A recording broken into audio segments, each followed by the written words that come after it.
నమస్కారం, సుఖీభవకు స్వాగతం. ఈరోజు సుఖీభవలో కంట్లో శుక్లం సర్జరీనే మార్గం, అతిగా కూచుంటే గుండె జబ్బు, ఎదిగే పిల్లలకు ఏం పెట్టాలి, కదలికలు అదుపు తప్పితే డిస్టోనియా, ఇంకా హెల్త్ టిప్. మన ఇంట్లో అద్దాన్ని శుభ్రం చేయకుండా పట్టించుకోకపోతే కొన్నాళ్ళకది మబ్బు పట్టి మసకబారిపోతుంది. ఇలాంటప్పుడు అద్దంలో మనకి ఏది స్పష్టంగా కనిపించదు. మన కంట్లోని కటకం కూడా అద్దం లాంటిదే. పారదర్శకంగా ఉండాల్సిన కటకం ముదిరిపోయినప్పుడు, మబ్బుగా మారినప్పుడు మన చూపు మందగించిపోతుంది. కంట్లో శుక్లము మొదలైనప్పుడు కటకం క్రమంగా ముదిరిపోతూ చివరికి ఎండు కొబ్బరి ముక్కలా మారి మన చూపుకు ఎసరు పెడుతుంది. కంట్లో శుక్లాన్ని క్యాట్రాక్ట్ అని, వాడుకలో పువ్వు పూసిందని పిలుస్తారు. చూపును కబలించే కంట్లో శుక్లం గురించి ఇప్పుడు తెలుసుకుందాం.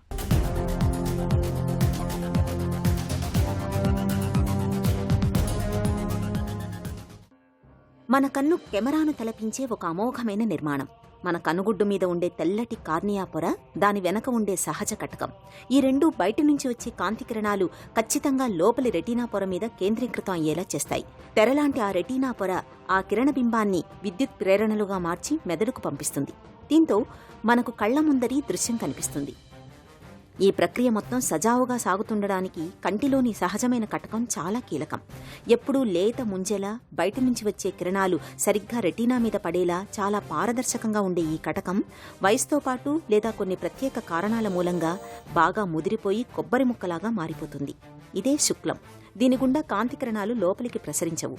దీంతో చూపు మందగిస్తుంది.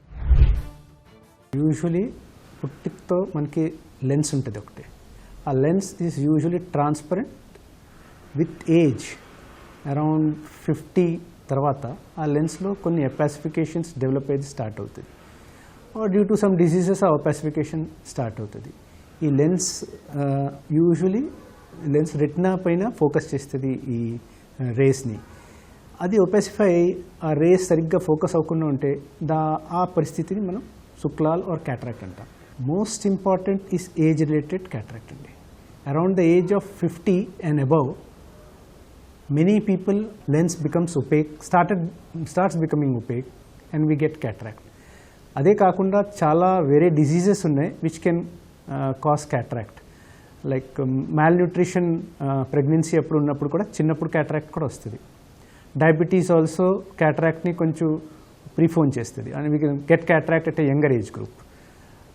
అలాంటి వేరే డిసీజెస్ కూడా ఉన్నాయి. హైపోకాల్సిమియా, అది కూడా క్యాట్రాక్ట్ కాజ్ చేస్తుంది. థైరాయిడ్ డిసీజెస్ కూడా ఒక్కొక్కసారి క్యాట్రాక్ట్కి కారణం ఉంటుంది. కంటిలో కటకం ముదిరిపోవడానికి వెనక వయసు పెరగడం మొదలుకొని మందుల వాడకం వరకు చాలా కారణాలే కనిపిస్తాయి. అతినీల లోహిత కిరణాలు ఎక్కువగా సోకినప్పుడు, కంటికి గాయాలైనప్పుడు, మధుమేహం వంటి సమస్యలు ఉన్నప్పుడు, స్టెరాయిడ్ల వంటి మందులు ఎక్కువగా వాడినప్పుడు మన కంటిలోని సహజ కటకం దళసరిగా తయారై శుక్లం ఏర్పడవచ్చు. సాధారణంగా 50-55 ఏళ్ల తర్వాత వచ్చే శుక్లాలకు ఒకటి కంటే ఎక్కువ కారణాలే ఉంటాయి. పిల్లల్లో కూడా శుక్లాలు ఏర్పడొచ్చు, కానీ దీనికి చాలా వరకు జన్యుపరమైన, వంశపారంపర్యమైన అంశాలే కారణంగా ఉంటాయి. కంట్లో శుక్లం మొదలైనప్పుడు చూపు మందగిస్తుంది. రంగుల మధ్య వ్యత్యాసాన్ని గుర్తించలేకపోతుంటారు. మిరమిట్లు గొలిపే కాంతిలో చూపు కష్టంగా ఉంటుంది. కటకం మధ్య భాగం శుక్లంగా మారటం వల్ల కొన్నిసార్లు తీక్షణమైన వెలుతురులోకి వెళ్లినప్పుడు కొద్దిసేపు ఒక్కసారిగా చూపు మొత్తం కనబడకుండా పోవచ్చు. కొందరిలో కటకం మధ్య భాగం బాగా దళసరిగా మారి మైనస్ పవర్ బాగా పెరుగుతుంటుంది. క్యాట్రాక్ట్కి most important symptom is vision తక్కువయ్యేది. విజన్ తక్కువయ్యేది మోస్ట్ ఇంపార్టెంట్ సిమ్టమ్. అది కాకుండా చాలామందికి టెస్ట్ చేసేటప్పుడు విజన్ బాగానే ఉంటుంది, కానీ నైట్ డ్రైవింగ్లో ప్రాబ్లం వచ్చింది. ఆపోజిట్ నుంచి లైట్ వస్తే they cannot see it properly. సడన్గా లైట్ పడితే వాళ్ళకి డాజ్లింగ్ ఎఫెక్ట్ ఎక్కువ ఉంటుంది. These are different type of cataracts. These are the major features of cataract. As far as allopathy is concerned, there is no medical treatment for cataract. Suppose ఒక driver ఉన్నారండి. Driver requires distant vision, very perfect distant vision. ఆయనకి early స్టేజ్లో కూడా cataract చేయొచ్చు. అదొక పెద్ద ఆయన ఉన్నారు, ఇంట్లోనే ఉంటారు, కెనాట్ మూవ్ అవుట్. అలాంటి వాళ్ళకి మనం కొంచెం డిలే చేసి మెచ్యూర్ అయిన తర్వాత కూడా చేయొచ్చు. కన్వెన్షనల్గా చేసే క్యాట్రాక్ట్ సర్జరీస్ ఒక 10 years బ్యాక్ వరకు సూచర్ వేసి చేసేవారు. ఇప్పుడు SICS అని small incision cataract surgery, but manual SICS is also one method of it. Nowadays phacoemulsification has become the standard for cataract surgery అండి. ఫేకోఎమల్సిఫికేషన్ కామన్ లాంగ్వేజ్లో మనం లేజర్ అనుకుంటాం, కానీ అది యాక్చువల్లీ లేజర్ కాదు, అది అల్ట్రాసౌండ్ ఎనర్జీ అండి. Phaco emulsification is the current technique commonly used which is quite latest, but that is not laser. కానీ ఇంకా లేటెస్ట్గా లేజర్సే యూస్ చేస్తారు క్యాట్రాక్ట్ సర్జరీస్కి, బట్ అది చాలా తక్కువ సెంటర్స్లో ఉంటాయి, very costly, and results almost the same as phaco emulsification. So it is not become very popular as of now. కంట్లో శుక్లాన్ని తొలగించడానికి ప్రామాణికమైన మందులేవీ లేవు. దీనికి ఆపరేషన్ ఒక్కటే ఉత్తమ మార్గం. శుక్లం ముదిరే వరకు వేచి ఉండాలన్నది ఒకప్పటి పాతకాలపు ధోరణి. ఇప్పుడు అత్యాధునికమైన సర్జరీ పద్ధతులు అందుబాటులోకి వచ్చాయి. వీటిలో అల్ట్రాసౌండ్ తరంగాలతో ఫేకో ఎమల్సిఫికేషన్ పద్ధతిలో శుక్లాన్ని తొలగిస్తూ దాని స్థానంలో లోపల ఇంట్రా ఆక్యులర్ లెన్స్ అనే కృత్రిమ కటకాన్ని అమరుస్తున్నారు. కటకాల్లో కూడా ఇప్పుడు ఫోల్డబుల్, నాన్ ఫోల్డబుల్ అని, ఫోకల్, మల్టీఫోకల్ అని చాలా రకాల కటకాలు అందుబాటులో ఉన్నాయి. క్యాట్రాక్ట్ సర్జరీ అనేది ఇవాళ చాలా సురక్షితమైన విధానం. కాబట్టి ఇవాళ రోజున శుక్లాలు ముదిరే వరకు ఎదురు చూడాల్సిన పని అస్సలు లేనే లేదు.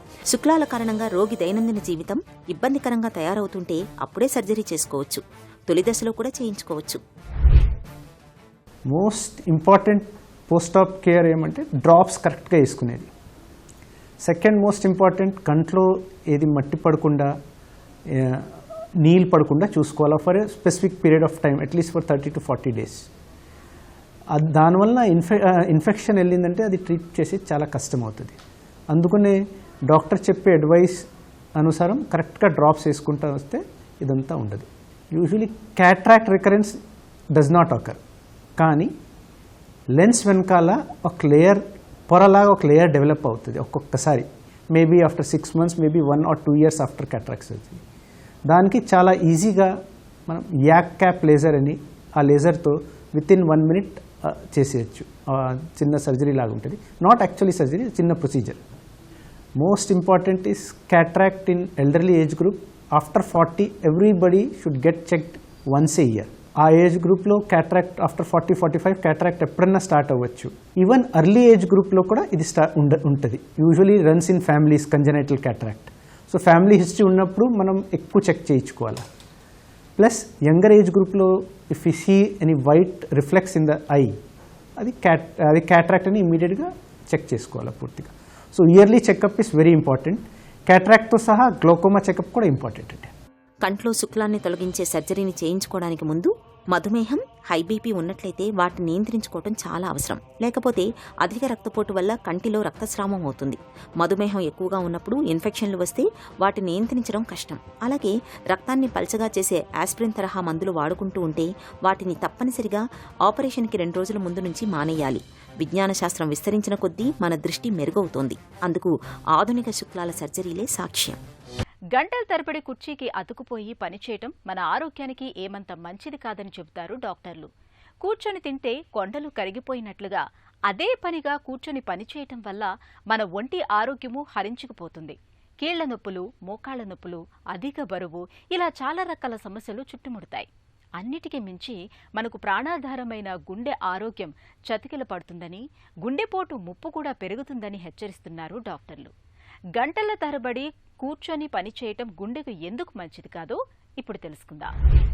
మోస్ట్ కామన్గా ఇప్పుడు మనకేంటంటే ఈ జాబ్స్లో majority of the times long hours of work, continuous sitting అనేది it's a common thing for all the working class people. ఇప్పుడు ఈ ప్రొలాంగ్డ్ సిట్టింగ్, కంటిన్యూస్గా సిట్టింగ్ వల్ల హార్ట్ అటాక్స్ పెరుగుతాయంటే యాక్చువల్గా ప్రొలాంగ్డ్ సిట్టింగ్, కదలకుండా ఉండేది is now called as new age smoking. అంటే ఈ ప్రొలాంగ్డ్ సిట్టింగ్ అనేది is as bad as smoking అనేది అర్థం. సో దీనివల్ల న్యాచురల్గా మనకి ఈ ఇంపాక్ట్ ఆఫ్ మెటబాలిక్ సిండ్రోమ్ పెరిగి, హార్ట్ అటాక్స్ పెరిగి, దీనివల్ల వచ్చే పాసిబిలిటీ కూడా హయ్యర్ ఉంది. సో ఈ సైకిల్ ఆఫ్ ప్రొలాంగ్ సిట్టింగ్ని మనకి బ్రేక్ చేయాల్సిన అవసరం ఉంది. ఆల్ వర్కింగ్ క్లాస్ పీపుల్స్ కానీ అండ్ ఆఫీసెస్లో ఎస్పెషల్లీ కంటిన్యూడ్ వర్క్ చేసే వాళ్ళకి కానీ మినిమం 30 minutesకి ఒకసారి బ్రేక్ చేసుకుని have to stand, go for a walk for a couple of minutes and come back. లేకపోతే ఈ ప్రొలాంగ్ సిట్టింగ్ అనేది will be disastrous on a long run. Especially software ఇండస్ట్రీలో ఈ పనిచేసే people who keep writing programs, ఈ continuous systems పైన ముందు చేసే వాళ్ళకు మటుకు డెఫినెట్లీగా every half an hour you need to break, take a walk or stand for some time, do some kind of an activity. ఇది బ్రేక్ చేయకపోతే మటుకు హార్ట్ డిసీజెస్ పెరుగుతాయి. మొక్క ఏపుగా ఎదగాలంటే కొరత లేకుండా నీళ్లను, ఎరువును అందిస్తూ ఉండాలి. పిల్లల విషయంలోనూ ఈ సూత్రం వర్తిస్తుంది. ఎదిగే వయసులోని పిల్లలకు బొజ్జ నింపడంతో పాటు వారికి అవసరమైన అన్ని రకాల పోషకాలు అందేలా చూడాలి. ప్రోటీన్లు, ఫ్యాట్స్, కార్బోహైడ్రేట్ల వంటి స్థూల పోషకాలతో పాటు విటమిన్లు, మినరల్స్ వంటి సూక్ష్మ పోషకాలు కూడా అందేలా చూడాలి. ఉదయం బ్రేక్ఫాస్ట్ మొదలుకొని రాత్రి డిన్నర్ వరకు పిల్లలకు అందించే ఆహారాలు ఎలా ఉండాలో, పిల్లల రోజువారీ ఆహారం విషయంలో ఎలాంటి జాగ్రత్తలు తీసుకోవాలో ఇప్పుడు తెలుసుకుందాం. పెరిగే పిల్లలు డైట్ అన్నది 3 వయసుల్లో విభజించబడినాయండి. ఒకటి 3 ఏళ్ల వరకు, తర్వాత 4 సంవత్సరాల నుంచి 7 సంవత్సరాల వరకు, 8 నుంచి 12, 13 నుంచి 17 వరకు. ఇప్పుడు ఫస్ట్ 3 ఇయర్స్ బాగా పెరుగుతారు. మళ్ళీ 4 నుంచి 7 సంవత్సరాల వరకు స్లో గ్రోత్ ఉంటుంది. 7 నుంచి 12 వచ్చేటప్పుడు బాగా ఫాస్ట్ గ్రోత్ ఉంటుంది. మళ్ళీ 13 నుంచి 17 అన్నప్పుడు మళ్ళీ స్టడీ గ్రోత్ ఉంటుంది. చిన్న పిల్లలకి 3 ఏళ్ల లోపల పిల్లలంటే ఎక్కువగా డైజెస్ట్ చేసుకోలేరు కాబట్టి వాళ్ళకి సాధ్యమైనంత మటుకు ప్రోటీన్స్ ఎక్కువగా పప్పులు, కోడిగురుడ్డు, లేకపోతే పాలు వీటితో వచ్చేలా చూడాలి.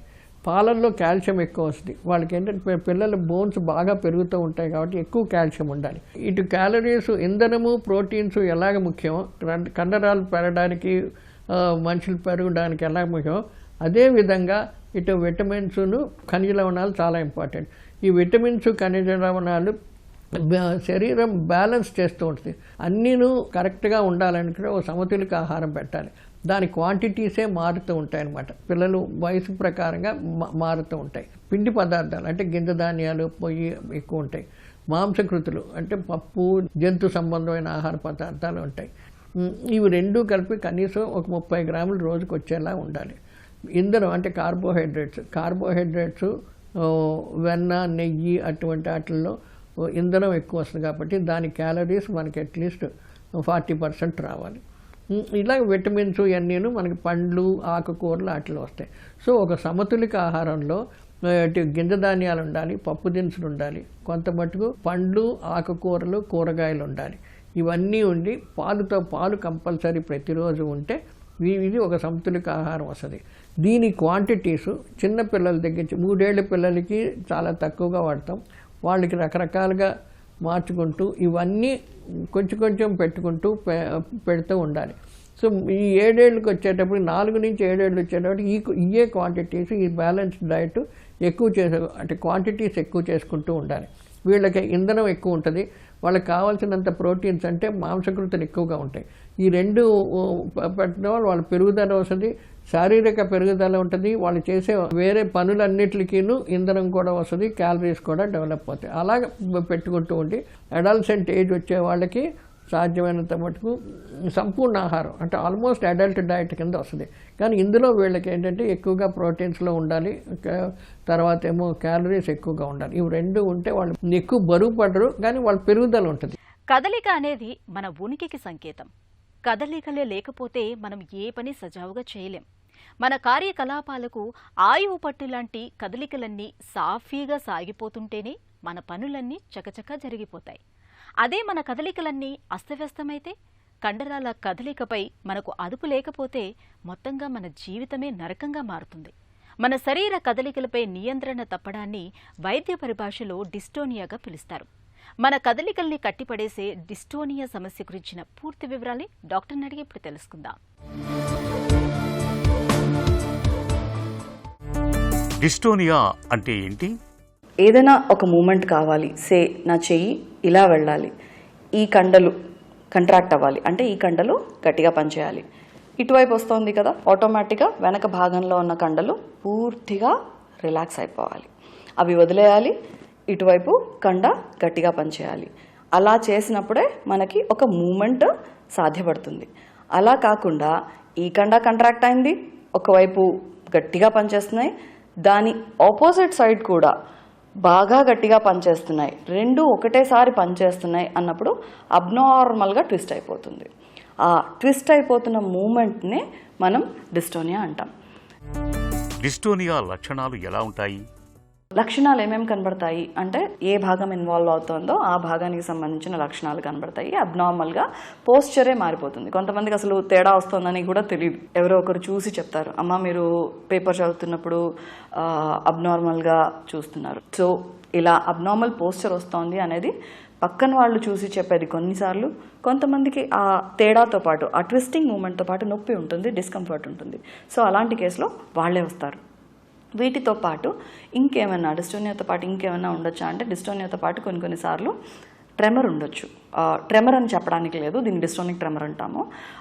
మామూలు ట్రెమర్కి డిస్టోనిక్ ట్రెమర్కి తేడాలు ఉంటాయి, రకరకాల తేడాలు చెప్తాం. ట్రెమర్ కొంచెం జర్కీగా ఉంటుంది, రిథమిక్గా ఉండదు, ప్లస్ కొన్ని పాయింట్స్లో ఎక్కువ ఉంటుంది, కొన్ని పాయింట్స్లో తక్కువ ఉంటుంది.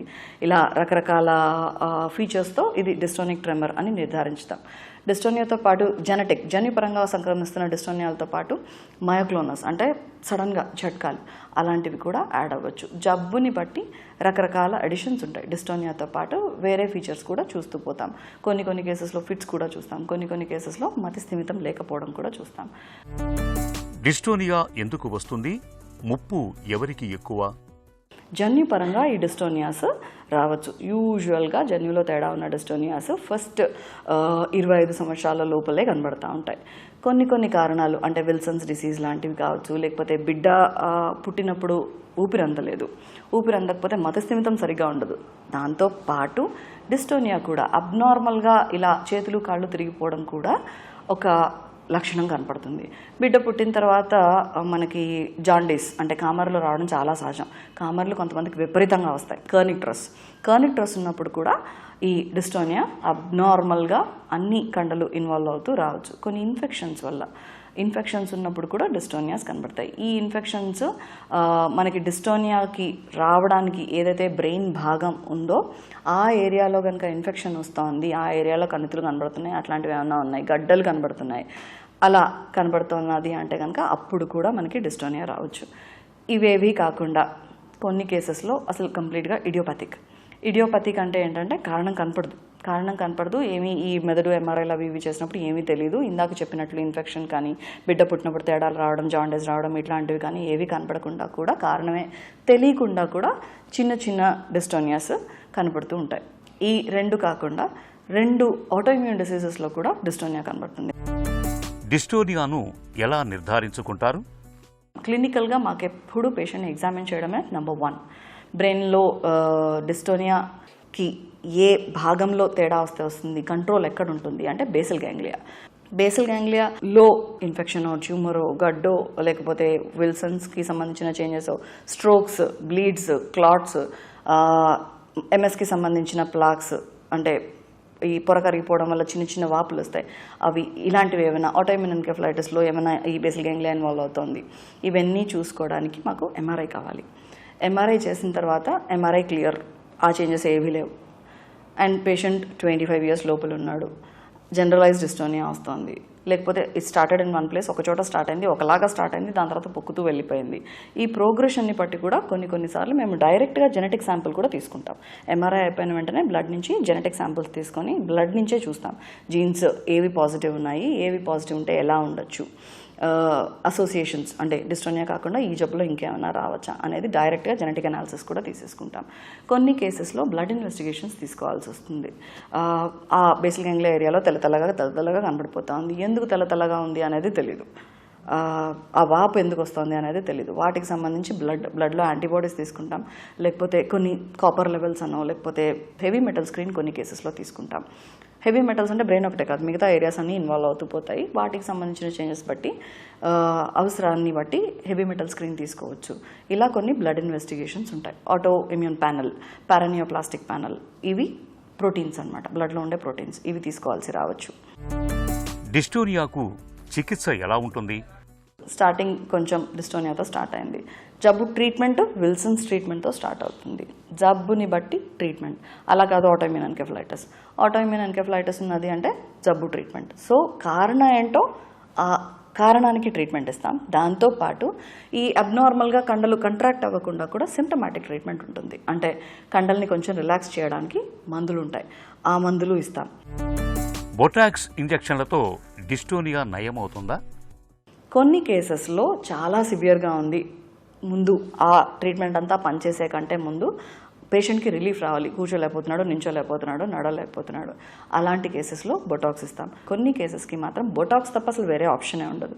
ఈ ఇంజెక్షన్ ఒక్కసారి ఇస్తే సరిపోతుందా, లైఫ్ లాంగ్ ట్రీట్మెంట్ ఇంతేనా అంటే ఒకసారి ఇస్తే సరిపోదు. కండలోకి ఇస్తున్నాము, కండలో కొన్ని రోజులు, నెలలు మందు ఉంటుంది. ఆ నెలలు అయిపోయిన తర్వాత కండ నుంచి మందు బయటకు వచ్చేసి వాష్అవుట్ అయిపోతుంది. సో కండ నుంచి వాష్అవుట్ అయిపోతుంది, కండలో మందు తగ్గిపోతుంది అన్నప్పుడు ఆటోమేటిక్గా మీకు మళ్ళీ అదే సిమ్టమ్ కనబడుతూ పోతుంది. అప్పుడు మళ్ళీ సెకండ్ ఇంజెక్షన్ వేసుకోవాలి. Usually around 3 to 4 months second injection repeat చేసుకోవాల్సి వస్తుంది. మన శరీరంలోని కండరాల కదలికలన్నీ అస్తవ్యస్తం చేసే డిస్టోనియా సమస్యకు ఆధునిక వైద్యంలో చక్కటి చికిత్సలు అందుబాటులో ఉన్నాయి.